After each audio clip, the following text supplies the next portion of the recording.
tourner en bourrique. Je sais pas ce qui est passé. Par-dessus la troisième corde. Je sais pas comment tu fais pour pas avoir mal à la gorge, là. Je bois. You can see me. Qu'est-ce qu'il y a derrière Christophe? Le five knuckle shuffle porté par John Cena. Oh, le double coup de la corde à l'âge. John Powerbomb. L'esquive de Ray Ray. Et ça y est, c'est 3 contre 3. Attention. Le triple Ils sont tombé. tous les trois C'est sur les terminé, non. Simplement deux. Bonsoir, je suis Christophe Ajus. Bonsoir, je suis Philippe Chéreau et je le supporte depuis 25 ans. J'étais fan de catch quand j'étais petit et je regardais ça à la télévision. J'ai ensuite créé une petite newsletter sur Internet à la fin du XXe siècle, au tout début des Internets. Et grâce à cette newsletter, j'ai pu ensuite passer un casting à Paris. On m'a dit « T'as une voix pourrie, on va pas te garder ». Et cet homme m'a sauvé la vie. Il a dit « C'est vrai qu'il a une voix pourrie, mais on n'a pas coupé pendant 20 minutes. Je pense qu'il y a quelque chose à faire. » Ouais, j'avais déjà fait quelques programmes de la WCW avec quelqu'un qu'on m'avait un peu imposé. Et le courant ne matchait pas et j'ai dit j'arrête. Et ce petit garçon, avec sa petite plume et son petit ordinateur, avait envoyé un message disant je peux éventuellement aider les commentateurs parce que là ils disent des trucs et c'est pas top. Et c'était pas top. Et il est arrivé. Et on a fait un essai. En effet, il a fait ce casting improvisé. Et ça a matché tout de suite. Vous êtes belliqueux, monsieur le Chéreau. Ah, moi, j'ai Vous rien voulez dit. passer, vous êtes belliqueux. Moi, je suis là Vous pour voulez que commenter. les gens ils se Voilà, tapent. je suis belliqueux. Attention. Je suis commentateur de catch. Je suis là pour commenter des gars qui se bagarrent. Je suis belliqueux. Non mais vous entendez ce que vous dites parfois? Pas souvent. La chance qu'on a, c'est ce que je répète souvent lorsqu'on me parle de ce métier, c'est qu'il n'y a pas tant de concurrence que ça. C'est aussi la chance que j'ai eue pour trouver mon métier, parce que si comme beaucoup d'enfants, j'étais passionné par le foot, et je l'ai été, mais je rêvais pas de devenir commentateur de foot, bah, ça aurait été plus compliqué de se faire une place. Là, moi, je suis arrivé à un moment où les commentateurs étaient au Canada, donc il n'y avait pas de commentateurs français en France, donc c'était assez facile de se faire une place. À quel moment vous êtes rendu compte que vous étiez devenu un petit peu un duo emblématique du catch en France? Immédiatement, évidemment, bien sûr. Non, en fait, emblématique, c'est que depuis quelques années, en fait, quand on s'aperçoit que nos catchphrases ou nos références, elles font partie un petit peu maintenant du langage de certains jeunes et même de certains streamers ou casteurs. Par-dessus la troisième corde.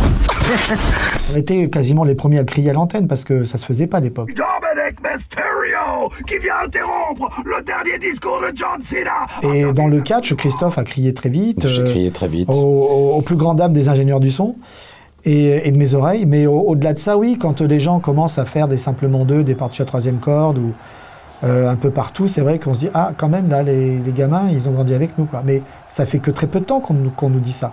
Ah oui, Pendant il des a années, on fallu que était les ignorés. enfants vieillissent. On était ignorés pendant des années. Et on va faire passer le monde entier. C'est un travail aussi qui demande beaucoup de rapidité parce que du coup, vous commentez certes, mais vous traduisez aussi.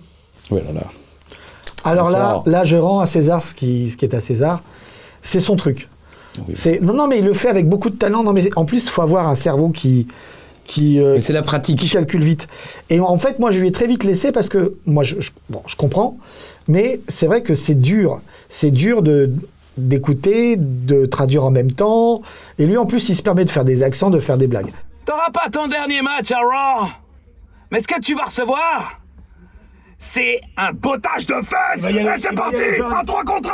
Parfois, je me fais même peur parce que je suis capable de traduire un catcheur tout en regardant mon téléphone en même temps et en lisant un texte qui n'a rien à voir. Mais ça sert absolument pas dans la vie de tous les jours. Quel est le moment le plus fou que vous ayez vécu en direct? En tant que fan de catch, on a eu la chance et l'honneur de représenter le groupe Media One à plusieurs reprises aux États-Unis dans ce qu'on appelle le ringside, c'est-à-dire au bord du ring. C'est un peu bizarre pour les gens qui ne connaissent pas le catch, mais il y a des catcheurs qui sont passés à travers notre table. Et à SummerSlam au Barclays Center, Brock Lesnar a fait passer l'Undertaker à travers notre table en direct pas rien. sur la télévision du monde entier. Et c'est vrai que c'est un des moments les plus fous. Et juste pour l'embêter, je dirais la bise de Cody Rhodes à Lyon. Mon ami Cody. Cody Rhodes, qui est le champion de la WWE, est allé voir Philippe Chéreau à la fin d'un show à Lyon, où moi, on m'avait demandé d'aller faire la conférence de presse. Je pense que c'est un complot de Philippe Chéreau. Donc j'ai dû partir directement à la fin du show, en coulisses, pour traduire une conférence de presse, bon, c'était pas forcément le truc à faire le plus important du monde. Et là, le champion de la WWE, Cody Rhodes, vient voir Philippe Chéreau, lui fait une bise, lui met le titre sur Ovation mondiale générale à Lyon. Alors il m'a dit, ouais, bon, je suis content pour toi, mais... Voilà. Je me trompe pas si je dis qu'il y a beaucoup de Français, je pense, qui ont aussi découvert le catch, ou du moins qui le regardaient pour vous. Est-ce que vous en êtes conscient? Mon humilité m'oblige à dire, vous avez prononcé les mots « beaucoup de Français ». Non, beaucoup de gens à travers le monde. Tous les Français. Et tous les Français, et le monde entier, parce qu'on n'oublie pas la Belgique, la Suisse, le Luxembourg, l'Afrique francophone, même dans l'Amérique du Nord francophone, on nous a plaisante, suivis. mais c'est vrai, Non, on ne on plaisante pas. a beaucoup de messages qui viennent de tous ces territoires-là, Oui. francophones. Et c'est vrai que moi, j'ai jamais eu l'occasion de mettre un pied en Afrique centrale. Christophe, oui. Et il me disait qu'en effet, là-bas, on avait une petite... C'est la seule fois où on m'a reconnu dans la rue, c'était en Côte d'Ivoire. Alors parfois, c'était pas forcément... on me reconnaissait plus pour ma bêtise que pour mon métier, mais non, mais c'est vrai. Et il y a beaucoup de pays d'Afrique qui nous écrivent régulièrement. Après, est-ce qu'on est conscient que les gens... Je pense qu'une partie des gens, oui, venaient parce que, comme on l'a dit tout à l'heure, on est un peu bête.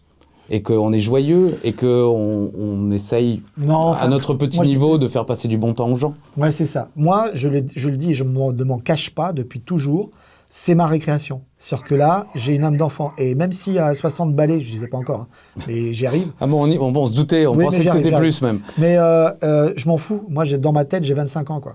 Et ça me va très bien. Mais est-ce que vous avez l'impression de jouer des rôles quand vous commentez, ou c'est juste votre... voilà, comme tu disais aussi, votre âme d'enfant qui ressort?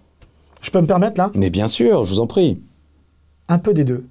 Et c'est ça où c'est intéressant, c'est comme le catch. On ne sait jamais où est la limite entre le vrai et le scénarisé. Parce que le catch d'aujourd'hui utilise beaucoup des vraies informations, des vraies situations de la vie privée. Et on l'a vu ces dernières années où parfois dans le ring, paf, on balance le vrai nom, le vrai nom de la superstar ou un truc que tout le monde sait et qu'on ne dit pas parce que ça ne se fait pas. Et ben nous, on joue aussi avec ça, entre la vraie personnalité et le personnage. Mesdames et messieurs, bienvenue pour le show, le plus chaud de tous les shows. Et bienvenue à vous, monsieur Ajus. Bonsoir, monsieur Philippe Chéreau, bonsoir à toutes et à tous, et bienvenue au Madison Square Garden de New York City, New York.